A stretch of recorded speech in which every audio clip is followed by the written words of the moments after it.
Hello दोस्तों, नमस्कार। एक बार फिर से स्वागत है आप सभी का हमारे इस यूट्यूब चैनल सक्सेस उत्तराखंड के इस ऑनलाइन सेशन में। दोस्तों, जैसा कि आप सभी को पता है कि हम यहाँ पर पहले भी मैंने यहाँ पर उत्तराखंड की काफ़ी वीडियोस बनाई थी, तो बीच में कुछ कारणवश मैं वीडियो नहीं बना पाया, तो मैं यहाँ पर पुनः इस चीज़ को यहाँ पर स्टार्ट करना चाह रहा हूँ। तो हम यहाँ पर उत्तराखंड परीक्षा वाणी को एक बार फिर से पूरा पढ़ेंगे। तो इस बार हम इसको पूरा पढ़ेंगे परीक्षा वाणी को, और मेन टॉपिक्स को पढ़ेंगे और इंपॉर्टेंट चीज़ को राइट डाउन करेंगे। बाकी चीज़ों को हम यहाँ पर एक समरी के रूप में सिर्फ सुनेंगे। ठीक है दोस्तों। तो दोस्तों, जैसा कि अगर हम बात करें, अभी तक हमने जो उत्तराखंड की थोड़े बहुत हिस्ट्री पढ़ी थी कि किस तरीके से यहाँ पर उत्तराखंड में किसका शासन रहा, कैसा हमारा प्रागैतिहासिक काल था, मध्यकालीन काल था, आधुनिक काल था। अब हम यहाँ पर उत्तराखंड के कुछ राजनीतिक प्रशासनिक ढांचे के बारे में बात करेंगे, किस तरीके से हमारा यहाँ पर इसका पॉलिटिकल स्ट्रक्चर है, किस तरीके से हमारे यहाँ पर प्रशासन चलता है, शासन प्रशासन चलता है। तो उस चीज़ के बारे में हम यहाँ पर पढ़ेंगे। तो उससे पहले उत्तराखंड की राजनीतिक ढांचे के बारे में पढ़ने से पहले हम यहाँ पर इसके कुछ राज्य चिन्हों के बारे में पढ़ लेते हैं। तो दोस्तों, जैसा कि पहले हमें ये जानना जरूरी है कि उत्तराखंड राज्य कब बना, कब इसका गठन हुआ, क्या इसकी मान्यताएं हैं, कहाँ कौन से नंबर का ये राज्य है, ये सब चीज़ें हमारे लिए जानना बहुत ज़रूरी है। ठीक है दोस्तों। तो दोस्तों, हमारा जो उत्तराखंड राज्य है ये दो मंडलों में विभाजित है। ठीक है, एक है गढ़वाल मंडल और एक कुमाऊं मंडल। तो आप यहाँ पर देख सकते हो कि जो ये चमोली और पौड़ी गढ़वाल जो है, इससे इधर वाला हिस्सा ये हमारा है गढ़वाल का, और इससे इधर वाला जो हिस्सा है हमारा ये है कुमाऊं का। ठीक है दोस्तों। तो गढ़वाल में कुल कितने जिले हैं? 7 जिले हैं आपके: चमोली, रुद्रप्रयाग, उत्तरकाशी, टिहरी गढ़वाल, देहरादून, हरिद्वार और पौड़ी गढ़वाल। ओके दोस्तों। और जो कुमाऊं में है, कुमाऊं में 6 जिले हैं: पिथौरागढ़, बागेश्वर, अल्मोड़ा, नैनीताल, चंपावत और उधम सिंह नगर। अब इसमें से जो 13 हमारे जो जिले हैं, इनमें से भी कुछ 4, अब इसके बाद जो है 4 प्रस्तावित जिले हैं जो कि जिनकी सिर्फ प्रस्तावना रखी गई है कि इनको जिला बनाया जाए। तो वो किस किस जिले से हैं? पहला तो हमारा है डीडीहाट, जो कि हमारा पिथौरागढ़ से अलग किया जाएगा, और जो दूसरा है हमारा कोटद्वार, जो कि पौड़ी से अलग कर दिया जाएगा। तीसरा है रानीखेत, जो कि अल्मोड़ा से अलग कर दिया जाएगा। और चौथा है यमुनोत्री, जो कि हमारे उत्तरकाशी जनपद से अलग कर दिया जाएगा। तो ये सिर्फ प्रस्तावित रखे गए हैं 4 जिले। अगर ये चीज़ें प्रस्तावित हो जाती है, ठीक है, तो हमारे कुल कितने जिले हो जाएंगे? 17 जिले हो जाएंगे। फिलहाल अभी हमारे पास सिर्फ 13 जिले हैं, तो आप इतना ही याद रखिए। और अगर प्रस्तावित जिले की बात की जाती है तो आप 4 जिले याद रखिएगा: डीडीहाट, कोटद्वार, रानीखेत और यमुनोत्री। उसके बाद चलते हैं दोस्तों, कुछ राज्य के बारे में हम थोड़ा यहाँ पर डिस्कस करते हैं। तो राज्य के बारे में जब हम डिस्कस करते हैं, तो राज्य के बारे में सबसे पहले बढ़ते हैं कि उत्तराखंड राज्य का गठन कब हुआ। तो उत्तराखंड राज्य का गठन जो हुआ 9 नवंबर 2000 को हुआ, और 9 नवंबर 2000 से 31 दिसंबर 2006 तक उत्तराखंड का जो नाम था वो था उत्तरांचल नाम। ठीक है, तो गठन के उपरांत जो उत्तराखंड का जो गठन हुआ वो उत्तरांचल नाम से हुआ था, और 1 जनवरी 2007 से इसका नाम उत्तराखंड रखा गया। उसके बाद देखते हैं कि ये हमारे जो गणतंत्र देश है उसका ये 27वां राज्य है, और हिमालय क्रम में अगर देखा जाए तो ये हमारा 11वां राज्य है। और क्षेत्रफल की दृष्टि से अगर देखा जाए तो हमारा जो उत्तराखंड राज्य है वो देश का 19वां राज्य है, जिसका क्षेत्रफल है 53,483 किलोमीटर स्क्वायर। इसकी जनसंख्या है 1,86,86,292, और इसका जनसंख्या घनत्व देखा जाए तो 189 पर किलोमीटर स्क्वायर है, 189 पर किलोमीटर स्क्वायर। और इसका जो वाहन अक्षर है यूके है, और डाक सूचक संख्या अगर हम बात करें तो 24 और 26 है। गठन के उपरांत जो है राज्य के लिए बहुत सारे प्रतीक चिन्हों का यहाँ पर निर्धारण किया गया था, जिनके बारे में एक एक करके हम लोग पढ़ेंगे। तो सबसे पहले हम राज्य चिन्ह के बारे में बात करते हैं। ठीक है दोस्तों, तो राज्य चिन्ह की अगर हम बात करें तो राज्य चिन्ह जो है उत्तराखंड का, तो इसमें एक गोलाकार मुद्रा है। ठीक है, इसके अंदर 3 पर्वत चोटियां हैं, जो कि आप यहाँ पर देख रहे होंगे। यहाँ पर आप देख पा रहे होंगे ये पर्वत चोटियां हैं, 2 और ये क्या है 3। 3 पर्वत चोटियाँ हैं, जिसमें से बीच वाली जो है वो थोड़ी ऊंची, इन दोनों के अकॉर्डिंग में ऊंची है। और इसके अंदर है आपका अशोक की लाट, और उसके नीचे लिखा गया है सत्यमेव जयते। इन 3 पर्वत चोटियों के नीचे 4 नदी की लहरें दिखाई गई हैं, 4 गंगा की लहरें हैं। ठीक है, तो इस तरीके से हमारा क्या है राज्य चिन्ह का निर्धारण होता है। उसके बाद हम बात करते हैं राज्य पुष्प ब्रह्म कमल की। तो दोस्तों ये है हमारा ब्रह्म कमल, जो कि हमारा राज्य चिन्ह है ब्रह्म कमल। और इसकी खासियत क्या है, इसके बारे में हम यहाँ पर डिस्कस करते हैं। तो जो ब्रह्म कमल है वो हमारे राज्य के मध्य हिमालय क्षेत्र में 4800 से 6000 मीटर की ऊंचाई पर पाए जाते हैं। और इनकी जो फैमिली है वो एस्ट्रेसी फैमिली का पौधा है ये, जो हमारा ब्रह्म कमल है। और इसका जो वैज्ञानिक नाम है यानी बोटेनिकल जो नेम है इसका, वो है सोशोरिया अबोरेटा। अब सोशोरिया अबोरेटा तो जो हमारा राज्य चिन्ह है ब्रह्म कमल, जो सी प्रजाति हमारी राज्य चिन्ह है वो है सोशोरिया अबोरेटा। बट इसकी उत्तराखंड में बहुत सारी प्रजातियां पाई जाती हैं, जिसमें कम से कम 24 प्रजातियां हमारे उत्तराखंड में पाई जाती है टोटल, और 210 प्रजातियां जो है पूरे विश्व भर में पाई जाती है इसकी ब्रह्म कमल की।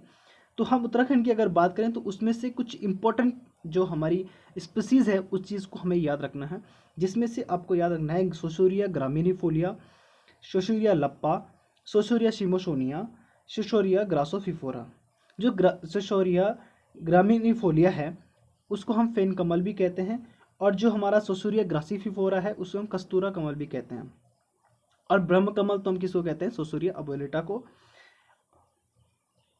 ठीक है, तो ये तीनों जो होती हैं ये हमारी बैंगनी कलर की होती है।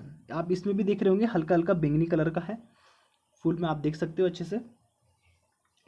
और ये जो है हमारे उत्तराखंड में फूलों की घाटी में, केदारनाथ में, शिवलिंग बेस या पिंडारी ग्लेशियर में पाया जाता है उत्तराखंड की अगर बात करें। और इनको सामान्य स्थानीय भाषा में से कौल पदम भी कहा जाता है। क्या कहा जाता है, कौल पदम कहा जाता है। और ये क्या है, बहुत ही सुगंधित होते हैं, सुगंधित पुष्प होते हैं। और महाभारत काल में भी इसका वर्णन मिलता है हमें, किसमें, वन पर्व में, जो कि हमने हिस्ट्री में ही पढ़ा था वन पर्व, उसमें हमें ब्रह्म कमल के बारे में मिलता है। वेदों में इसका उल्लेख हमें देखने को मिलता है। और जो ये ब्रह्म कमल है, ये पुष्प जो है ये क्या है केदारनाथ में क्या है शिव भगवान को ये अर्पित है, और विशेष रूप में से प्रसाद के रूप में दिया जाता है भक्तों को। जैसे जो भी भक्त केदारनाथ में जाते हैं तो सबको क्या है ब्रह्म कमल दिया जाता है प्रसाद के रूप में। और इसकी जो हाइट होती है वो 70 से 80 सेंटीमीटर होती है। और जुलाई से सितंबर तक मात्र 3 माह तक ये क्या है फूल खिलते हैं, सिर्फ जुलाई से सितंबर। और आपको पता है कि जो 4 धामों की यात्रा के लिए जो फाटक खुलते हैं वो भी इसी टाइम पर ही खुलते हैं, जुलाई से सितंबर के बीच में ही रहता है। तो उस टाइम पर ही ये फूल खिलते हैं, इसलिए केदारनाथ में क्या है भक्तों को क्या है इसे प्रसाद के रूप में दिया जाता है।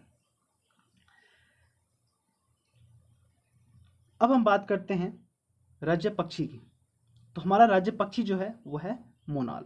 तो मोनाल को भी हम देखेंगे। ओके दोस्तों, ये है हमारी प्यारी सी पक्षी जो कि हमारी राज्य चिन्ह है मोनाल। तो इसका रंग जो है वो मोर की तरह ही है। ठीक है, बहुत ही सुंदर इसका रंग होता है। तो इसके बारे में हम पढ़ते हैं। इसे हम कहते हैं हिमालय का मयूर भी कहा जाता है इसको। और 2500 से 5000 मीटर की ऊंचाई पर घने जंगलों में ये पक्षी पाई जाती है। ये 2 प्रजाति हैं, 2 हैं, मोनाल और डफिया। मोनाल जो हमारी होती है वो मादा पक्षी होती है, और जो डफिया होता है वो नर पक्षी होता है। हिमालय प्रदेश का राज्य पक्षी जो है पहले मोनाल ही था, परंतु अब उन्होंने क्या कर दिया, इसे चेंज कर दिया, और उनकी जो राज्य पक्षी हो गया वो हो गया जाजुराना, जो वर्तमान में उनके पास है। और ये नेपाल का राष्ट्रीय पक्षी मोनाल है। ठीक है, नेपाल का और उत्तराखंड का, नेपाल देश का राष्ट्रीय पक्षी और उत्तराखंड राज्य का राज्य पक्षी मोनाल है। पहला हिमाचल प्रदेश का भी था, परंतु हिमाचल प्रदेश का अब हो गया है जाजुराना। और मोनाल का वैज्ञानिक नाम है लोफोफोरस इम्पीजेनस, लोफोफोरस इम्पीजेनस।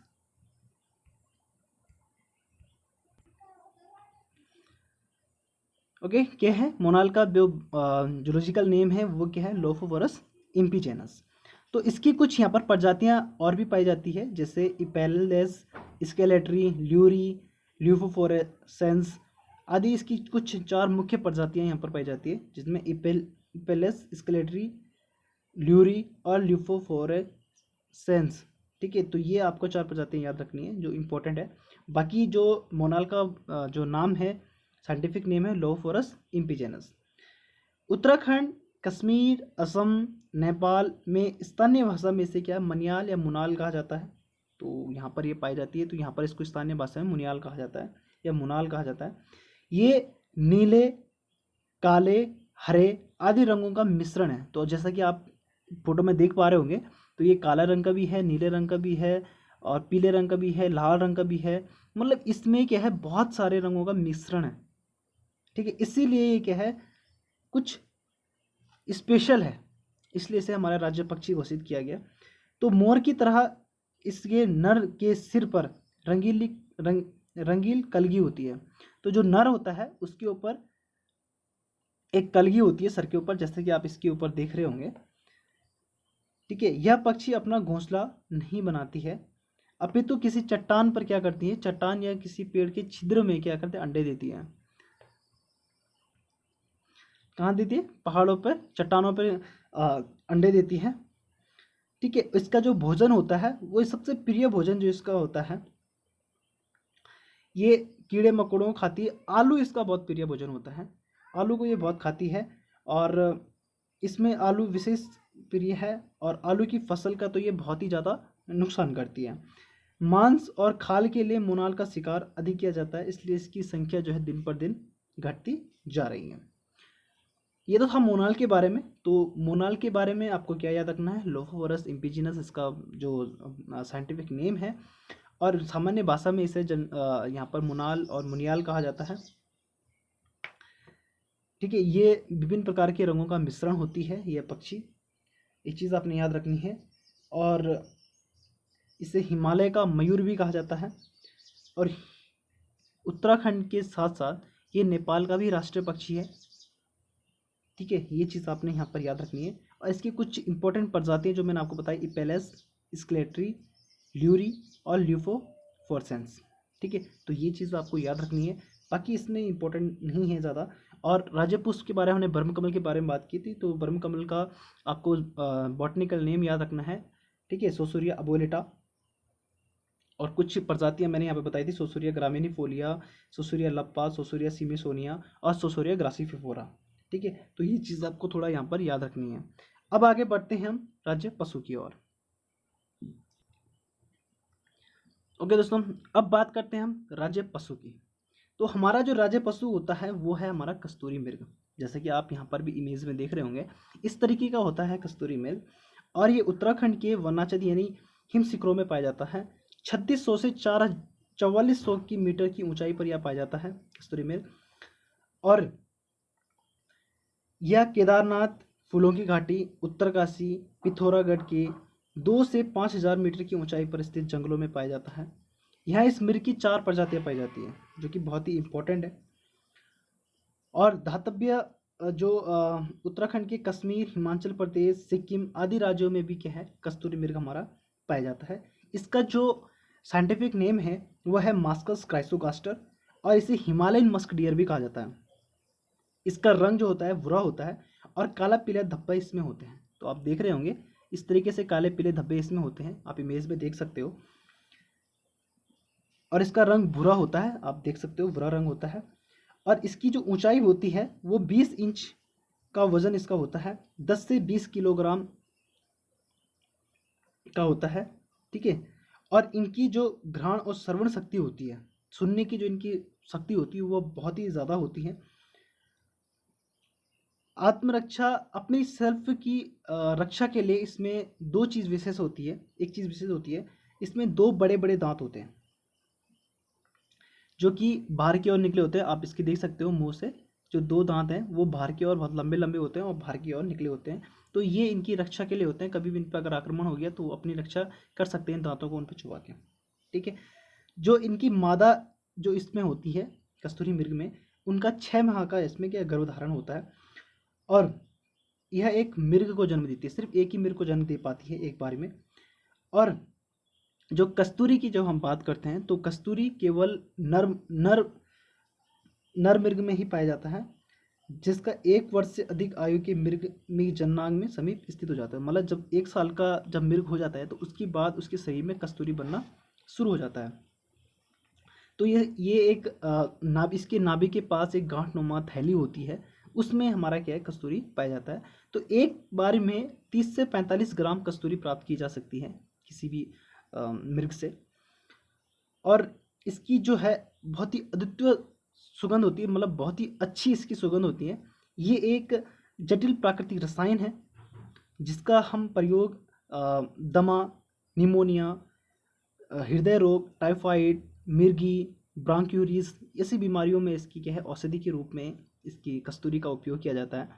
तो इसका अवैध शिकार इस चीज़ के लिए किया जाता है, इसलिए इसकी जनसंख्या क्या है धीरे धीरे इसकी संख्या कम हो रही है।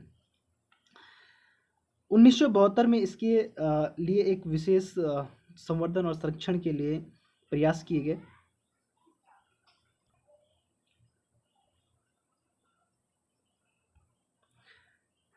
ठीक है, 1972 में तत्कालीन जो उत्तर प्रदेश सरकार हमारे उत्तराखंड में थी, उत्तराखंड हमारा उत्तर प्रदेश में था, तो उस समय यहाँ पर केदारनाथ वन्य जीव प्रभाग की स्थापना की गई, जो कि जिसके अंतर्गत क्या है 967.2 वर्ग किलोमीटर क्षेत्र का कस्तूरी मृग विहार की स्थापना की गई इसके अंदर, केदारनाथ वन्य जीव विहार के अंदर।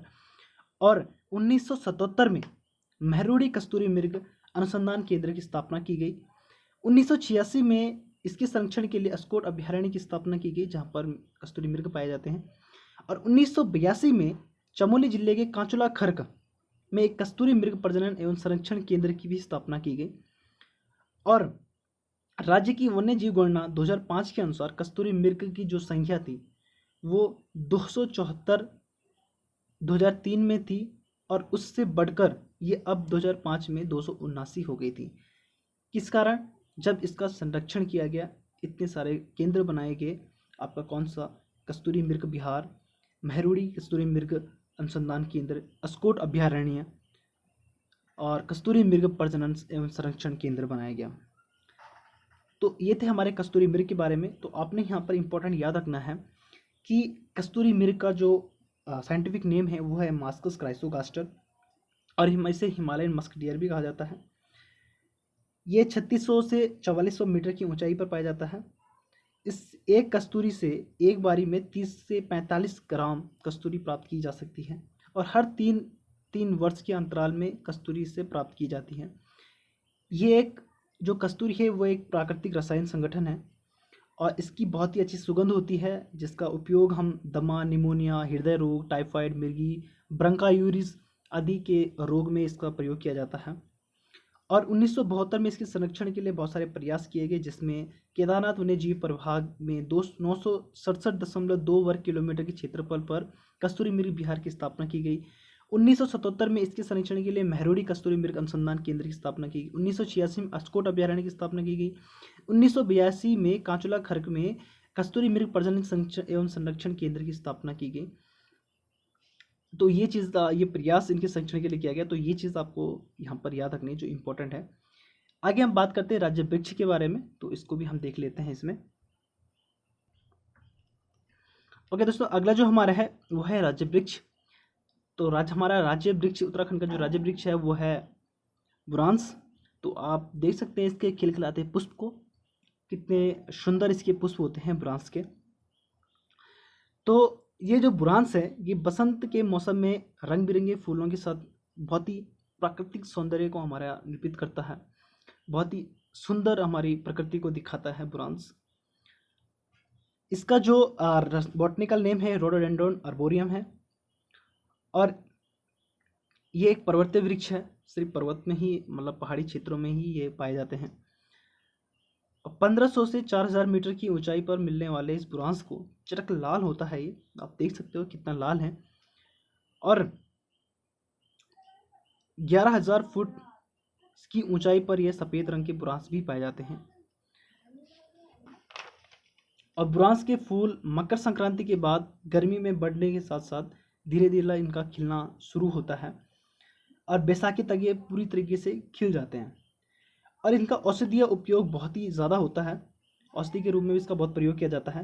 बुरांस के फूलों का जूस हम जो बनाया जाता है वो हृदय के रोगियों के लिए बहुत ही ज़्यादा लाभकारी होते हैं, जो उनको हार्ट से संबंधित जो भी बीमारी होती है, अगर वो बुरांस का जूस पीता है तो बहुत ही लाभदायक होता है उसके लिए।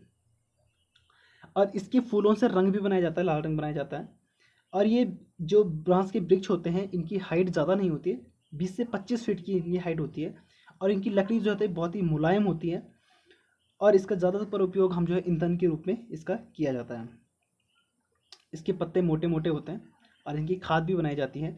और बुरांस के अवैध कटान के लिए संरक्षण के लिए इसको वन अधिनियम 1974 के तहत इसको संरक्षित घोषित किया गया कि बुरांस के वृक्ष को संरक्षित किया गया, क्योंकि इसकी बहुत ज़्यादा इसकी कटान होने लगी थी, ईंधन के रूप में इसको लोग काटते हैं और काफ़ी मजबूत होती है, मुलायम होती है इसकी लकड़ियाँ। तो उसके संरक्षण के लिए 1974 में क्या है एक संरक्षित वृक्ष से घोषित किया गया। तो दोस्तों ये थी हमारी जो महत्वपूर्ण राज्य के चिन्ह जो हमारे प्रतीक थे, इनके बारे में हमने यहाँ पर डिस्कस करा। आगे हम अगले वीडियो में डिस्कस करेंगे। तब तक के लिए धन्यवाद। अगर हमें आपको हमारी वीडियोस अच्छी लगी हो तो like and share and subscribe ज़रूर करें। धन्यवाद।